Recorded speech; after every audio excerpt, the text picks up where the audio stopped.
बाथोर अडियाम पंचायत में। और यहाँ पर जो है पिछले कुछ दिन जो है एक घटना घटी थी। घटना में ये था कि विद्यालय का कंस्ट्रक्शन का वर्क हो रहा था। इसमें जो है घटिया क्वालिटी के सामग्री का प्रयोग किया जा रहा था, जिसमें यहाँ के मुखिया पति हैं, प्रतिनिधि कह सकते हैं। तो उन्होंने जब इनका विरोध किया तो उन्हें गिरफ्तार कर लिया गया है थाना के द्वारा। और इसमें यह भी बताया जा रहा है कि इस कंस्ट्रक्शन के जो ठेकेदार हैं वो एक मंत्री का बेटा है, तो काफी ओहदेदार है और बड़े लोग हैं, और उसके खिलाफ यदि कोई आवाज उठाए तो गिरफ्तार होना बहुत ही लाजमी है। तो इसके साथ ही एक बात मैं आपको फैक्ट रखना चाहता हूं कि ये बाथोर अडियाम पंचायत है और यहाँ पर जो यहाँ का जो विद्यालय है, इससे पहले भी विद्यालय बना हुआ था। कौन से वहाँ पर जो बना हुआ है इसका नाम होता है कि ये विद्यालय का जो है अच्छा से बना हुआ है, बनाया है विद्यालय। नहीं, हमारे विद्यालय बना, उसके बाद में बिहार सरकार भवन, पंचायत भवन, सरकार भवन बना। इस समय कहाँ कौन, यानी कि कोई भी जो कंस्ट्रक्शन का काम होता है तो यहाँ के ग्रामीण लोग जागरूक रहते हैं, तो काम अच्छा से होता है। उसी प्रकार से यहाँ पर एक विद्यालय का भवन का निर्माण करवाया जा रहा है। दो ठेकेदार किए हैं ना।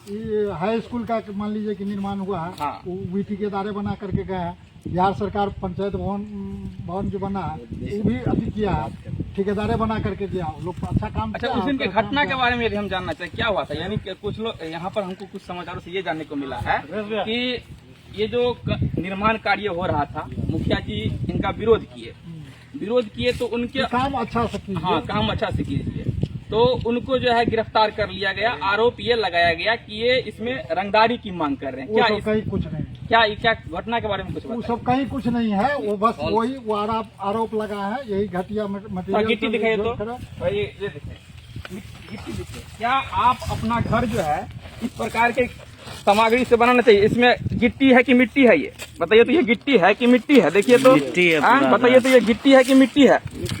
बताइए। इस तरह का जो कंस्ट्रक्शन का सामान होता है, क्या इस तरह के कंस्ट्रक्शन से आप अपना घर बनाना पसंद करेंगे? बिल्कुल नहीं, बिल्कुल नहीं बनाना पसंद करेंगे। और विद्यालय को जो है मंदिर, थोड़ा नीचे जाइए, विद्यालय को मंदिर कहा जाता है नहीं, विद्यालय को मंदिर कहा जाता है और उसी से जो है आने वाले बच्चों का भविष्य का निर्माण होता है। ऐसे में विद्यालय को घटिया निर्माण सामग्री से बनाया जा रहा है। और मुखिया जी के जो प्रतिनिधि हैं, पति हैं, उन्होंने जब इनका विरोध किया तो उनको गिरफ्तार कर दिया। इस पर क्या कहना चाहते हैं? उनके जो है, जो उनको आवाज उठाया जो गलत काम नहीं करिए, कभी बिल्डिंग गिर जाएगा, बच्चा मर जाएगा, इसके वजह से जो है वो लोग उल्टा इसी पे FIR कर दिए मुखिया जी पे। हमारे साथ सामाजिक कार्यकर्ता अमर क्रांति जी हैं, इनसे भी हम इस घटना के बारे में जानने का प्रयास करेंगे। बात क्या घटना? देखिए पप्पू जी, आप जानते हैं कि बिहार वैसे भी शिक्षा व्यवस्था को लेकर बदनाम है। जहां तक हमारे भारत देश में एक कहावत है कि भैया सैया भाई कोतवाल तो फिर डर गाएगा। और आज जो ये जानकारी जो हमें मिली है, तो इसमें सीधी एक बात, एक नया मुहावरा हम बना रहे हैं कि भैया बाप हुए मंत्री तो फिर डर गाएगा। अब ये देखिए, बिहार के अंदर इस बेनीपुर प्रखंड के अंदर लरियाम बाथोर पंचायत के अंदर जो +2 का जो विद्यालय चल रहा था, वो बिहार सरकार के और नीतीश जी के दुलारे जो थे मंत्री जो हैं अभी वर्तमान में समाज कल्याण विभाग के, मदन सहनी जी, उनके जो है सुपुत्र जो है, उनको ये ठेकेदारी मिली है। मैं कुछ तथ्यों को रखना चाहूंगा और आपके माध्यम से मैं लोगों को बताना चाहूंगा कि किस तरीके से समाज कल्याण मंत्री बिहार सरकार मदन सहनी जी के पुत्र एकदम उन्होंने जो यहाँ किया है और जो कर रहे थे वो लगातार गलत है। उनके दबाव में मुखिया जी के ऊपर और यहाँ के कुछ ग्रामीणों पे लगातार प्रेशर बनाया गया कि ये मामला उठे ना, लेकिन कुछ लोगों ने, और कुछ सोशल मीडिया का जमाना है आप जान रहे हैं, इसके माध्यम से ये मामला कहीं ना कहीं थोड़ा सा तूल पकड़ रहा है। और जो कार्रवाई पुलिस प्रशासन और मंत्री जी के दबाव में जो हुआ है वो कहीं ना कहीं गलत है। क्यों? क्योंकि मामला विद्यालय से जुड़ा हुआ है। 1700 का पुल गिर जाता है तो एक बार भी जो है ये बोलने वाले लोग नहीं है। और आज ये विद्यालय जो बच्चों के लिए बन रहा था, उस पर ये लोग लगातार भ्रष्टाचार करते हैं। आपको मैं आपकी जानकारी में देना चाहूंगा कि जो मंत्री महोदय के जो पुत्र हैं, उनकी जो ये कंपनी बनी है Kosi Infratech private limited, developer private limited करके जो है, ये लगभग 2 वर्ष पुरानी कंपनी है। और आपको जानकर हैरानी होगी कि समाज कल्याण विभाग के साथ साथ अन्य विभागों के भी टेंडर इनके जो है पुत्र को मिलता रहता है। मैं आपसे ही पूछता हूं, हमारे साथ और भी कुछ ग्रामीण यहाँ पर खड़े हैं, लगातार आपने देखा होगा कि बिहार रोजगार के लिए परेशान रहता है, लेकिन एक मंत्री बन गया, मंत्री का पुत्र है, उनके पास रोजगार की कोई कमी नहीं होती है।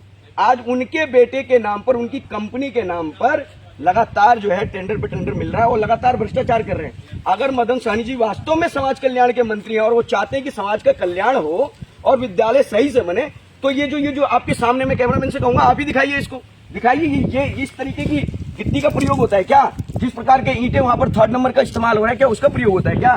तो बच्चों के जीवन के साथ समाज कल्याण विभाग के मंत्री, उनके बेटे और बिहार सरकार लगातार खेलती आई है, शिक्षा व्यवस्था को मजाक बना रखा है और वो उसका जीता जागता परिणाम आपको देखने को मिल रहा है। क्योंकि मामला हाई प्रोफाइल था, प्रशासन और सभी संबंधित विभाग के लोगों ने जो इस मामले को दबा दिया। अब मेरा एक सवाल है आपसे, वो कह रहे हैं कि मुखिया जी ने उनसे रंगदारी मांगी, वो हेडमास्टर पे यहाँ पे एचएम पे वो कह रहे हैं कि रंगदारी मांगी। अगर रंगदारी मांगी आपसे तो आप संबंधित विभाग को कहते, संबंधित विभाग के जो पदाधिकारी थे उनसे आप जो है बात करते। तो क्या अब उस अखबार के माध्यम से हमें यह भी जानकारी मिली है कि उन्होंने वरीय अधिकारी को, संबंधित विभाग के वरीय अधिकारी को इस बारे में जानकारी दी है, जो कि पूरी तरीके से मिथ्या है। क्योंकि अगर जानकारी देते तो वरीय अधिकारी इस बात की इंतजार में थे, इस बात के इंतजार में थे कि वहां झगड़ा होगा या लड़ाई होगी, गांव वाले विरोध करेंगे, तब हम जाएंगे, प्रशासन तब उठ के आएगा। मैं आपसे पूछना चाहता हूं, आप बताइए ना कि प्रशासन तब गंभीर क्यों नहीं हुआ जब प्रथम दृश्य में ही इस पर ग्रामीणों ने जो है विरोध दर्ज किया? सबसे बड़ा सवाल ये है कि यहाँ पर जो लड़ाई है, एक मुखिया जो पंचायत स्तर के प्रतिनिधि हैं और एक मंत्री, दोनों, एक मंत्री है, कद्दावर नेता है, मंत्री है, उनके बीच का टक्कर है। नहीं, मंत्री हैं तो आपको भ्रष्टाचार का लाइसेंस मिल गया क्या? आप पब्लिक के नौकर हैं। मैं इस वीडियो के माध्यम से, इस न्यूज चैनल के माध्यम से बताना चाहता हूं बिहार के तमाम लोगों को, जितने भी हमारे मंत्री या हमारे अधिकारी होते हैं वो हमारे पब्लिक के वो सर्वेंट हैं। और अगर पब्लिक सर्वेंट ही इस तरीके से करेंगे तो फिर हमारे वोट देने का अधिकार क्या है? उसका तो कोई मोल ही नहीं रह जाता। तो हमारे जो मंत्री महोदय हैं, उनके बेटे, हम उनके बेटे की बात नहीं करेंगे, लेकिन मंत्री महोदय ने जो अपने सत्ता का जो दुरुपयोग किया है इस मैटर में, वो कहीं ना कहीं पूरी तरीके से जो है निंदनीय है। हम उसकी निंदा करते हैं और उन्होंने लगातार इसमें जो है एक पक्षीय कार्रवाई करवाने का पूरा प्रेशर पुलिस प्रशासन पे बनाया है। और इसी का जीता जागता उदाहरण है कि मुखिया जी को बिना सोचे समझे, जब मुखिया जी को बुलाया गया पुलिस प्रशासन के द्वारा, तो वहां पर उनको गिरफ्तार करवा दिया गया। अरे आप मंत्री हैं, आप पब्लिक के नौकर हैं, आपके नौकर पब्लिक नहीं है। आपको विद्यालय बनाने के लिए दिया गया था, तो पहली नजर में आपने भ्रष्टाचार क्यों किया? ये जो गिट्टी यहाँ पड़ी है, वहां जो ईंटें पड़े हुए हैं, ये तो साफ कह रहे हैं ना कि आप भ्रष्टाचार कर रहे हैं। आपके बेटे के नाम पर, आपके पुत्र के नाम पर, उनकी कंपनी के नाम पर लगातार जो है टेंडर पे टेंडर मिले जा रहे हैं। बिहार का एक बच्चा, 14-15 साल का बच्चा बाहर जाता है पलायन करके कमाने के लिए, और आप मंत्री और मंत्री के बेटे, इनके पास पैसे और रुतबा और रौब और धन संपत्ति की कोई कमी नहीं होती। इसमें प्रश्न चिन्ह नहीं लगता क्या? इस पर कब तक हम लोग चुप रहेंगे? मंत्री हैं, मंत्री के बेटे हैं, तो एक साधारण आम युवा चुप हो जाए, उनसे डर जाए। आपने गलत किया है और उसका प्रमाण यहाँ साफ, यहाँ साक्ष्य बता रहे हैं कि आपने गलत किया हुआ है, तो पुलिस प्रशासन ने क्यों नहीं उन पर एक्शन लिया? वो कहते हैं कि भैया हमने यहाँ पर क्या किया है, हमने पुलिस प्रशासन को बताया। तो पुलिस प्रशासन के ऊपर भी इनके ऊपर भी जो यहाँ के स्थानीय लोगों ने जो है आरोप लगाए, तो पुलिस प्रशासन को दोनों तरफ से कार्रवाई करनी चाहिए थी ना। एक तरफा कार्रवाई क्यों की पुलिस प्रशासन ने? और कहीं ना कहीं आपको नहीं लगता इसमें रुआब का, रौब का, मंत्री पद का इसमें प्रयोग हुआ होगा? एक बात है कि जब भी कोई सरकारी निर्माण कार्य होता है, वो निर्माण कार्य घटिया होगा, इसका 90% चांस रहता है। ऐसे में यदि कोई ग्रामीण या जनप्रतिनिधि उसका विरोध करते हैं, तो उसके बाद उस काम में गुणवत्तापूर्वक आगे हो पाएगा, उसका क्या है? नहीं, गुणवत्तापूर्वक काम तो जब हो पाएगा ना, जब आपकी थोड़ी सी नीयत हो। क्या मंत्री महोदय और उनके बेटे को नहीं पता? उनको सारी जानकारी होती है। और जो कंपनियां बनाई जाती है, सेल कंपनी बनाई जाती है। जब आपके घर में एक छोटा सा बर्थडे होता है ना, मंत्रियों के घर में छोटा सा बर्थडे होता है ना, तो पूरे समाज को, अपने पूरे बड़े लोगों को बुला लिया जाता है। जब इनकी कंपनी रजिस्टर्ड हुई तब इन्होंने क्यों नहीं, ना तो उस कंपनी की वेबसाइट है, ना उस कंपनी का अपना कुछ जो होना चाहिए सार्वजनिक तौर पे। इतने बड़े आप मंत्री के बेटे हो तो आप दिखाओ ना कि मैं ईमानदारी से काम कर रहा हूँ। सेल कंपनियां बनाती हैं, मंत्रियों का ये काम है, सेल कंपनियां बनाती है, उसके माध्यम से पैसे जो है, ब्लैक एंड व्हाइट का खेल चलता है।